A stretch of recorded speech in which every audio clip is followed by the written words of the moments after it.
ঠিকানা, যুবলীগের ঠিকানা।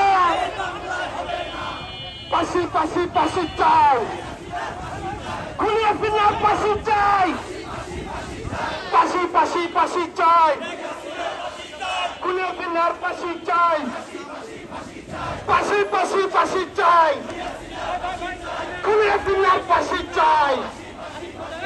আওয়ামী লীগের ঠিকানা,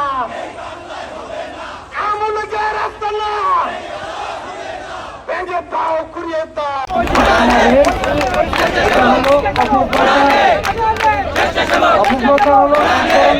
না জেনে অনুভূতি সম্পর্কে বলাটাকে বলা হয় অপপ্রচার।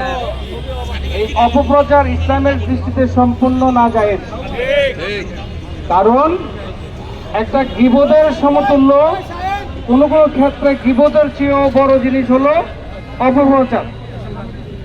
না জেনে না বুঝে যদি কোনো ব্যক্তি কোনো কথা বলে এবং আমরা যারা ফেসবুকে বা সোশ্যাল মিডিয়াতে আমরা এটা প্রচার করি, তাহলে বুঝে ধরে নিতে হবে সেটা ইসলামের দৃষ্টিতে সম্পূর্ণ গীবত। গীবতটা কি? গীবত হলো এক সর্বনিম্ন শাস্তি হলো মৃত্যু ভাইয়ের মাংস ভক্ষণ করা, তাই না?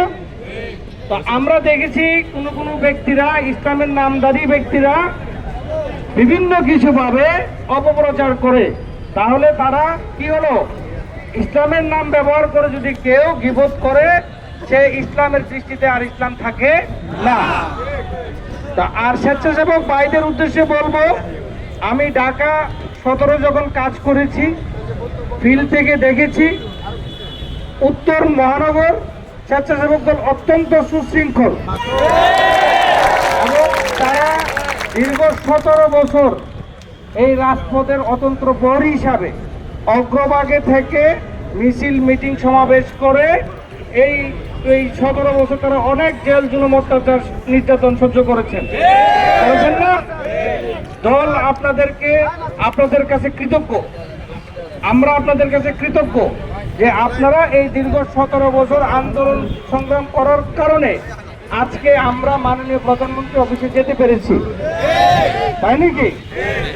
এখন এই যে 17 বছর পরিশ্রম করলেন, এখন ফলটা ভোগ করতে হবে না? তা আমাদের মাননীয় প্রধানমন্ত্রী কি বলেছেন যে আমাদের 20 কোটি মানুষের 40 কোটি হাত, এই হাত যদি আমরা কাজে লাগাই তাহলে দেশটা আমরা উন্নয়ন করতে পারবো। দেশকে ভালোবেসে যে দেশের জন্য কিছু একটা করা, এটা আমরা বিএনপি শিখেছি, তাই না? আমরা বিএনপি করেছি। এই যে স্বেচ্ছাসেবক দল, আপনারা যে এক একজনের নামে 20টা 50টা, ফরিদবের নামে অনেক অবনতি মামলা ছিল, পালাইছিলেন। এখন যেহেতু দল ক্ষমতা এসেছে, আমরা দলকে এই যে 17 বছর যে জুলুম, অত্যাচার, নির্যাতন সহ্য করেছেন, এখন এই বাকি সময়টা এই দলের ক্ষেত্রে অত্যন্ত সজাগ ভূমিকা থাকতে হবে। যারা ষড়যন্ত্র করে আবার আমাদেরকে ব্যাকওয়ার্ডে ফেলতে যাতে না পারে। তাহলে আমরা সকলেই ঐক্যবদ্ধভাবে এবং জনতাকে সাথে নিয়ে আমরা